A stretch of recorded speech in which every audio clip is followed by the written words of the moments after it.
There is a particular kind of quiet that settles over a medieval town in the early hours before dawn. The streets are not empty, exactly. They're simply waiting. A cart moves slowly along an unpaved lane, its wheels finding the familiar ruts worn into the earth by 100,000 previous journeys. Somewhere, a fire is being coaxed back to life. Somewhere else, water is being drawn from a well that has stood in the same courtyard for longer than anyone living can remember. Okay? This is a world that moves at the pace of muscle and flame, of season and sunlight. It asks a great deal of the people who live inside it, and it offers, in return, a life shaped by texture and rhythm, by the weight of a tool in the hand and the smell of wood smoke in the air. So, before we step into it together, take a moment, if you would, to like the video and subscribe, but only if you genuinely enjoy what we do here.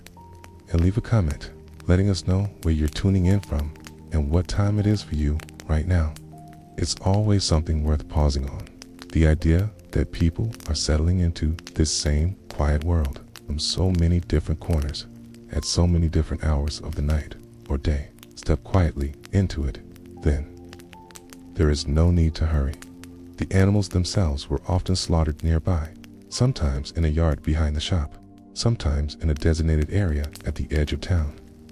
By the later medieval period, many larger cities had begun requiring slaughter to take place away from the main commercial streets, partly for cleanliness and partly in response to complaint. The movement of live animals through crowded market streets was a persistent source of tension. Livestock could be unpredictable, and the streets were already busy with people, carts, dogs, and children. The animals themselves required management before any blade was drawn. A pig, driven through city streets for hours, arrived in a state of considerable agitation. An agitated animal was more difficult to kill cleanly. Skilled slaughtermen understood how to handle livestock in a way that minimized both injury and delay. This was practical knowledge, not sentiment, but it was knowledge that had been accumulated through generations of hands-on work. The butcher's relationship with the animals was practical. He understood the anatomy of cattle, sheep, and pigs with a thoroughness from years of daily repetition. He knew where the cuts lay, how the joints separated, which parts held value, and which were sold cheaply or given away. He would have known, by touch and by sight, the difference between an animal that had been well fed and one that had not. That knowledge extended to the livestock market, okay? In London, the great livestock market at Smithfield drew buyers and sellers from across the region. He needed to evaluate cattle and sheep on the hoof with the same critical eye. He later turned to the carcass on his bench. This was a skill developed slowly through repeated comparison of purchase price, actual yield, and sale returns over years of experience. Preservation was a constant concern. Without refrigeration, the shelf life of fresh meat in warm weather was measured in hours. In winter, the cold provided some assistance. Meat might hang in an unheated outbuilding for a day or two without significant spoilage. But in summer, the butcher worked against the clock. The freshest cuts commanded the best prices in the morning. By afternoon, prices fell. By evening, whatever remained was sold cheaply or salted down for later use as the day's cycle came to a close. Salt was the great preserver of the medieval world. Salted meat, like bacon and salt beef, was a staple of households across the social spectrum. The butcher produced some of this preserved meat himself, but a good portion of the salting and curing work happened at the household level. Smoking was another preservation technique. Pig carcasses, in particular, lent themselves to the slow transformation of cold smoke applied over several days. A butcher who operated a smokehouse offered a wider range of products, insulating himself against the daily pressure of moving fresh stock. The tools of the trade were few and specific. A good cleaver, several knives of different weights, a steel for sharpening. These tools were not cheap, and a skilled butcher kept them carefully. A dull blade made the work harder and the cuts less clean. Sharpening was a regular morning task, done with the same unhurried attention as the cleaning of the workbench. The handles of these tools were typically made of wood, sometimes bound with cord or leather to absorb the shock of heavy use. A butcher in the trade for 20 years had hands shaped by that work, broad across the palm and marked by a lifetime of small scars. By the time the town was fully awake, the stall would be open, the bench laid with the morning's best cuts and the smell of wood smoke. Customers came early. The housewife or her servant would inspect the stall. The negotiation between buyer and seller was a familiar daily ritual. Prices were partly set by guild regulation and partly by the morning's circumstances. The social world of the market was layered and familiar. The butcher knew his regular customers' preferences and habits. This knowledge was business intelligence, and credit was extended to the reliable. The children of the household moved through this world too, learning its rhythms. A son, watching his father, was already beginning his education. This immersion would eventually lead to a formal apprenticeship, continuing the legacy of trade knowledge in the bustling market street. The physical demands of the work were considerable.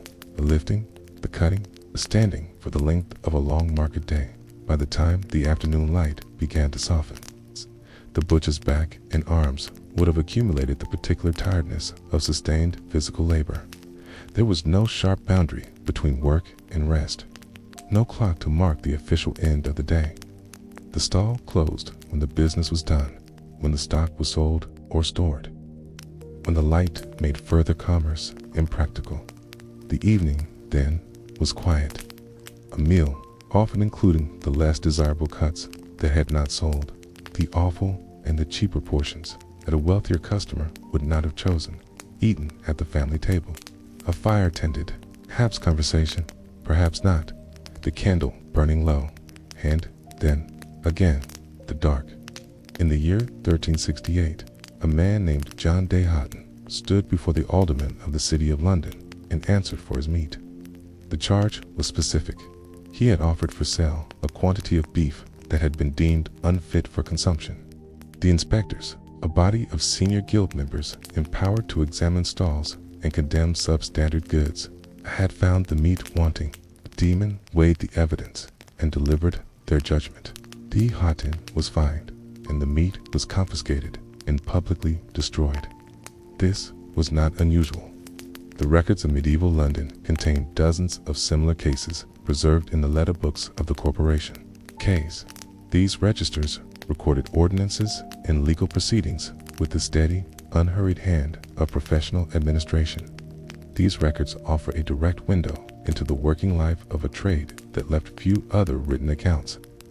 To understand that life, we must understand the guild. The Worshipful Company of Butchers was among London's oldest livery companies. The guild served many functions. It was a regulatory body, a fraternal organization, and a political entity negotiating with city authorities. It was also an economic cartel, controlling entry into the profession through a rigorous 7-year apprenticeship. A boy would be bound to a master butcher. The indenture was a legal document specifying the obligations of both parties. The master was required to feed, clothe, and train the boy. The apprentice, in return, worked diligently and obeyed his master. 7 years was a long time. A boy entering at 14 would emerge at 21, having spent his youth in daily immersion. By the end of that period, he would know the work not as an abstraction, but as a physical reality. The city's response to this tension was surveillance. The inspection system was not occasional or random. Senior guild members were appointed on a rotating basis to walk the market streets, examine the stalls, and assess the goods on offer. They had the authority to condemn and confiscate. The entire apparatus was designed to make the cost of offering substandard goods higher than the cost of absorbing the loss of spoiled stock. The condemned meat was not simply discarded. Publicly destroying substandard goods served a purpose beyond mere waste disposal. Confiscated food was often burned or given to the poor through charitable institutions. This was a characteristic form of medieval civic justice, which preferred outcomes that served visible social goods. Enforcement occupied the uncertain middle ground that characterizes most regulatory systems. There was another dimension to the butcher's position that went beyond trade regulation. Butchers occupied an ambiguous place in the social imagination. They were necessary, but the nature of their work placed them at a slight remove from more comfortable trades. In many cities, butchers were subject to specific residential restrictions, required to operate in designated areas like the shambles. This was a form of spatial management to concentrate a trade that others found objectionable. The water supply near these districts was a recurrent concern. Its blood and organic waste entering the drainage channels created conditions that were unpleasant and hazardous. City ordinances frequently addressed the obligation of butchers to manage their waste responsibly. Butchers were also periodically associated with a certain roughness of manner. The daily familiarity with slaughter fed a cultural image that was not entirely flattering. This was a stereotype that coexisted with the reality of civic participation. John D. Houghton himself leaves no record of his inner life. We have his name, his trade, and his fine. It is enough to place him a man at a stall in a city that needed feeding, navigating the daily arithmetic of cost and quality. His story belongs to a system larger than himself, but the system was made of men like him, one stall at a time. The first surprise is the degree of specialization that the bone evidence suggests. In a simpler model of medieval urban food supply, one might expect butchers to have worked with whole carcasses, processing animals from slaughter to sale in a relatively undifferentiated way. The archaeological evidence from major urban centers tells a more complex story. Deposits from different parts of the same city show markedly different profiles. This distribution suggests a division of labor within the trade that the documentary sources only partially capture. There appeared to have been, in the larger medieval cities, something approaching specialist roles, men who dealt primarily in cattle, others who worked mainly with smaller animals, others still who operated at the secondary processing end of the supply chain. The second surprise is geographic. Analysis of cattle bones from medieval London has suggested that many animals were not locally raised. The size of the bones point toward animals driven into London from the Welsh marches, the northern uplands, and East Anglia.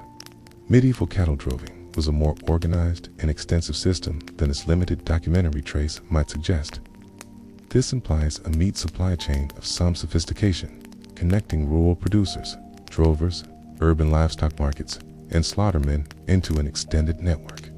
The individual butcher at his stall was the visible endpoint of a system that reached back through hundreds of miles of road and field.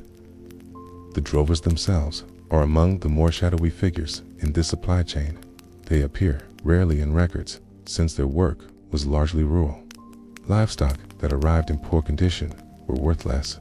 The drover's reputation was, in this sense, a tradable asset. The final legacy remains in the earth. Modern excavations unearth the same bones, confirming this vast, invisible network of the 14th century. In a number of medieval urban deposits, archaeologists have recovered animal bones that show marks consistent not with butchery, but with craftworking. Specifically, these marks indicate the production of objects from bone and horn. The medieval period made extensive use of animal byproducts. Horn was used for lantern panes, for drinking vessels, for the handles of tools. Bone was worked into pins, needles, handles, gaming pieces, and a range of small domestic objects by skilled artisans. The industries that produced these goods were closely associated with the butchery trade. Since the raw materials came directly from the slaughter process, the glovers, the horners, the parchment makers who processed animal skins all existed in a relationship of material dependency with the butchers. The organic waste of one trade was the raw material of another. In the medieval town, these relationships were often reflected in physical proximity. Tallow, the rendered fat of cattle and sheep, was among the most versatile of the butcher's byproducts. Tallow candles lit the homes of virtually everyone who could not afford the more expensive beeswax alternative. The chandlers who made these candles depended entirely on a steady supply of animal fat. and that supply ran directly through the butchery trade. A large city required candles in enormous quantities, not only for domestic lighting, but for the churches and for workshops. What the record cannot always tell us is where the boundaries of these trades were drawn. Documentary sources suggest formal distinctions, but bone deposits blur them. A butcher who rendered his own tallow or sold hides directly to a tanner was operating in a gray area. Meat eating was subject to regular fasting days, Fridays, and Lenten, which flesh meat was prohibited. Yet the town still relied on animal products. The final view reveals the butcher's stall, surrounded by the invisible networks of fat, bone, and horn that fueled the medieval town. Medieval Christian culture maintained a complex and not always consistent relationship with the slaughter of animals. On one hand, meat eating was entirely normal and uncontroversial for most of the population, subject only to the regular fasting days prescribed by the church, Fridays, the season of Lent, and various feast day vigils. On the other hand, the theological tradition inherited from classical sources contained strands of thought about the nature of animal life. The fasting calendar itself had a direct and measurable effect on the butchery trade. Lent, the 40 days preceding Easter, represented a significant annual disruption to the fresh meat market. During this period, demand for the butcher's primary products collapsed almost entirely among observing Christians, and the trade pivoted to preserved and salted goods, to fish, and to the various substitutes that cookbooks record with considerable ingenuity. The weeks immediately before Lent, by contrast, were a period of intensified consumption. The Shrove Tuesday tradition of using up the last of the household's meat had a direct commercial correlate, the markets of every medieval city. The archaeological evidence from some monastic sites suggests butchery practices subtly different from those documented in urban commercial contexts. Whether this reflects formal theological influence or the organizational context of a monastic establishment is a question the evidence raises. This is, in a sense, characteristic of what the bones can and cannot tell us. They are very good at recording what happened. They are less good at recording why. The motivations and meanings are accessible through written and visual sources. A medieval butcher, standing at his bench in the early morning, was embedded in systems of supply and cultural meaning. The bones in the ground remembered the transaction with a patience and a specificity that the written record rarely matches. The meanings, for now, remain partly our own to construct carefully and with appropriate uncertainty. Not everyone in medieval Europe ate the same meat. This is not a surprising observation, and yet the full texture of what it meant, the precise, daily embodied difference between eating well and eating poorly in a world organized around hierarchy and scarcity, is worth examining slowly, because it shaped the lives of nearly everyone the butcher served, and it shaped the butcher's own life in ways that are easy to overlook.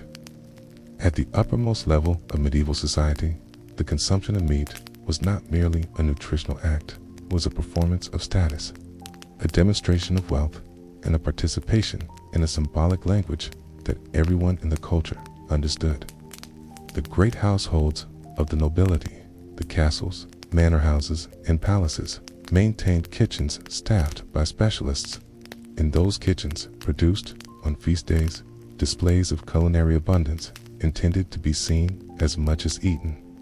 Account rolls record the purchase of meat in striking quantities, dozens of cattle, hundreds of sheep, and quantities of game birds. Exotic imports of preserved fish and spiced meats traveled considerable distances before arriving at the Lord's table. Venison, the flesh of deer, was a prestige food in medieval England, legally restricted to those with the right to hunt in royal forests.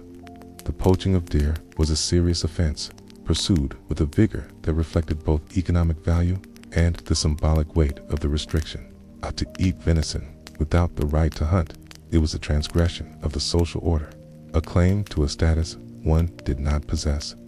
The forest laws were among the most resented of all royal impositions, and the deer carried a concentration of social meaning.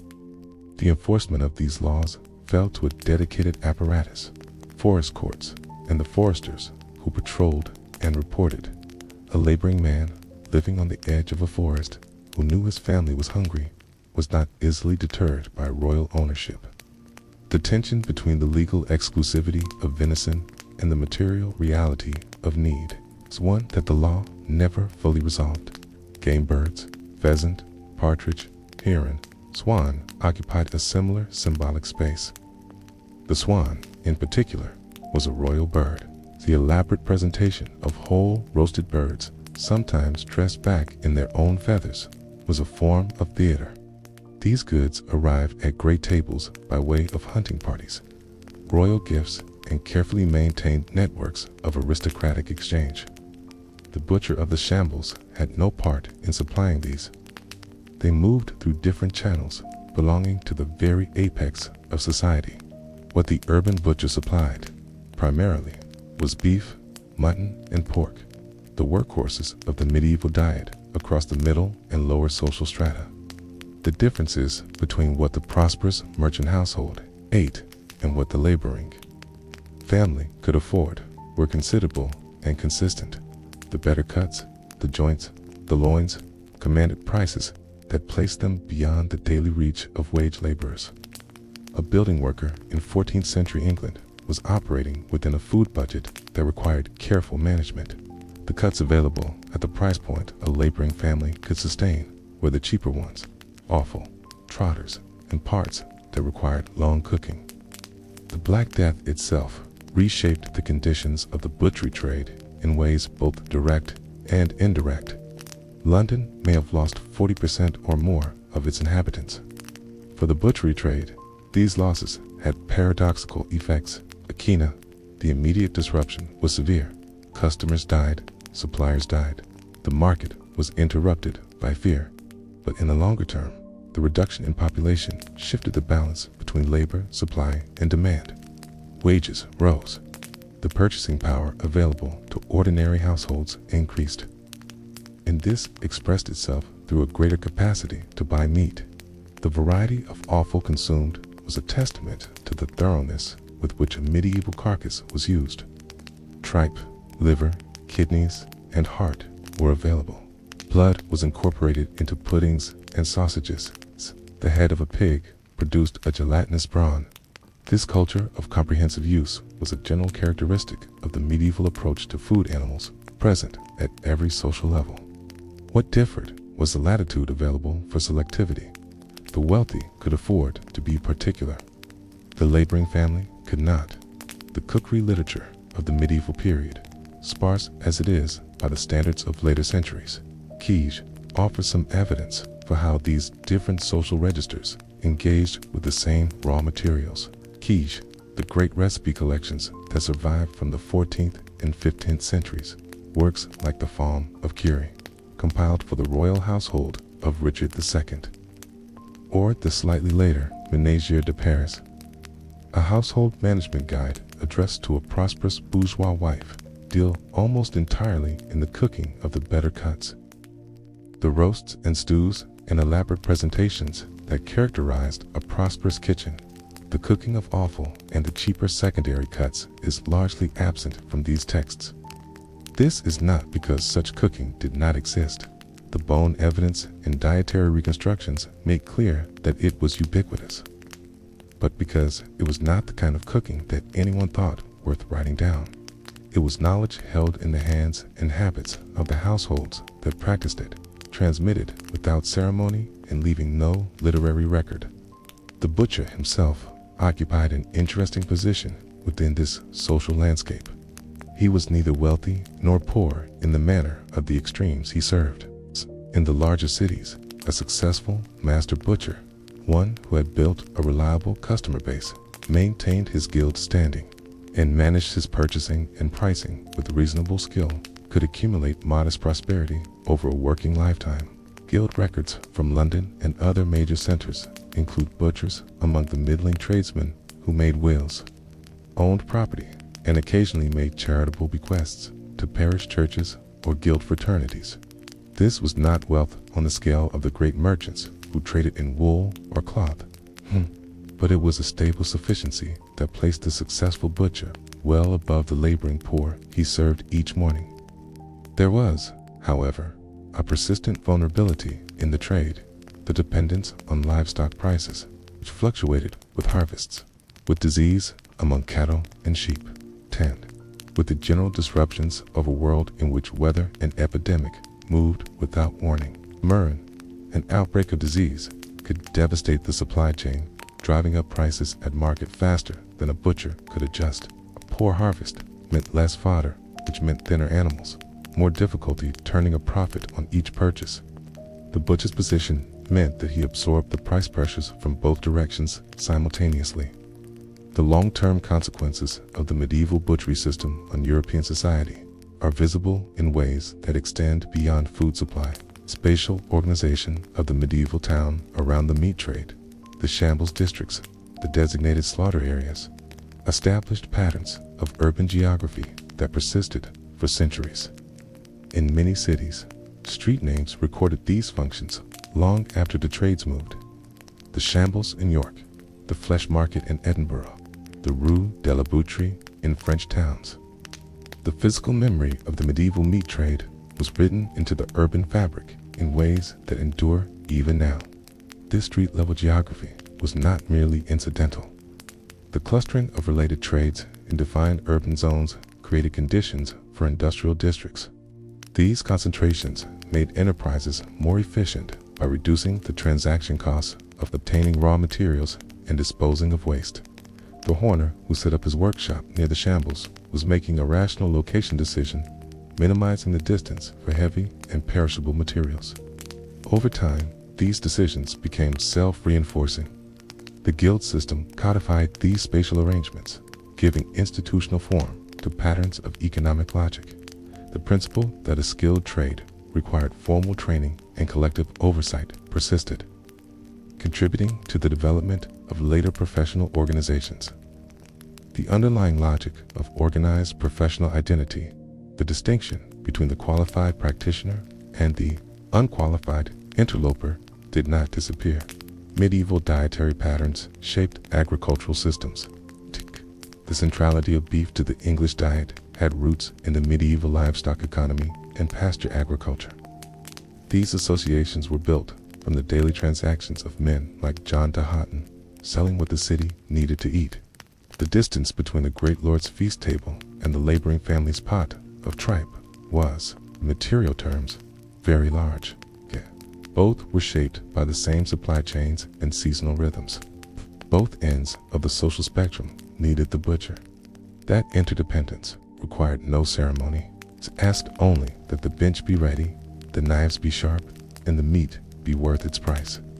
The men at the shambles were skilled practitioners of a trade that developed its own mechanisms for supplying perishable goods to dense populations. How to move perishable goods from rural producers to urban consumers is a problem that any food system, regardless of era, must confront.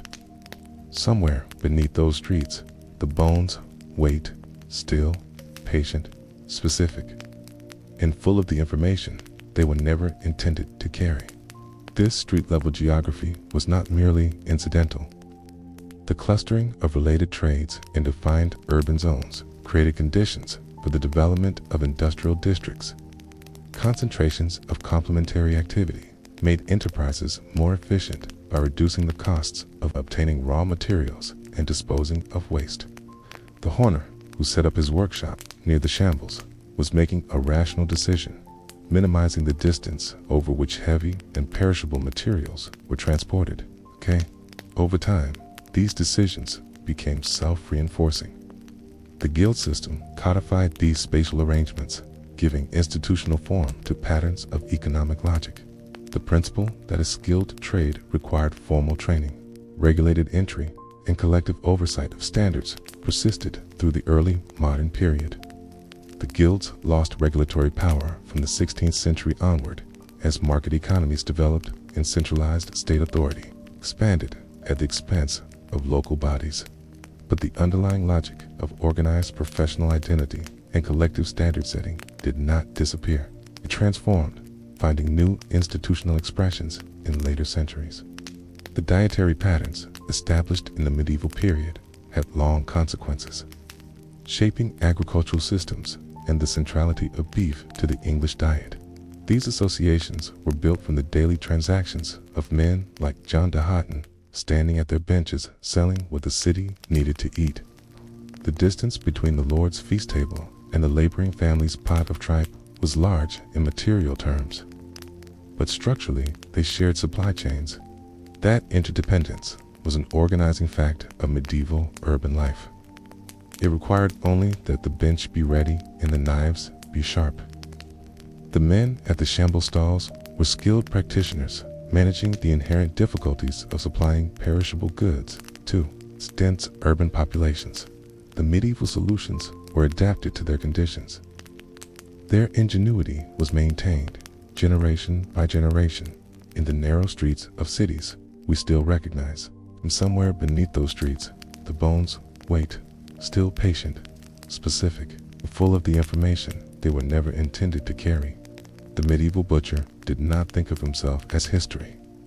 He thought, in all likelihood, about the morning's livestock prices, about the state of his bench, about whether the weather would bring customers early. He thought about his guild standing, about the apprentice who was learning slowly, about the debt he was owed by a household 3 streets away. He thought about the particular, immediate, pressured texture of a life organized around daily necessity. And yet, in thinking about all of those things, he was participating in something that extended far beyond his own awareness of it.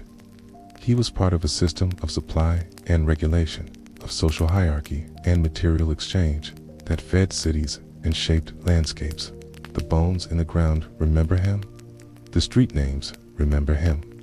The institutional logic of organized trades carries something of him forward. There is a particular quality to the historical record of ordinary working lives, a quality of patient, undramatic persistence. The great events, the battles and the plagues, move through the record with urgency, but beneath and around them, the daily work continued. The stalls opened in the morning, transactions were made, the city was fed.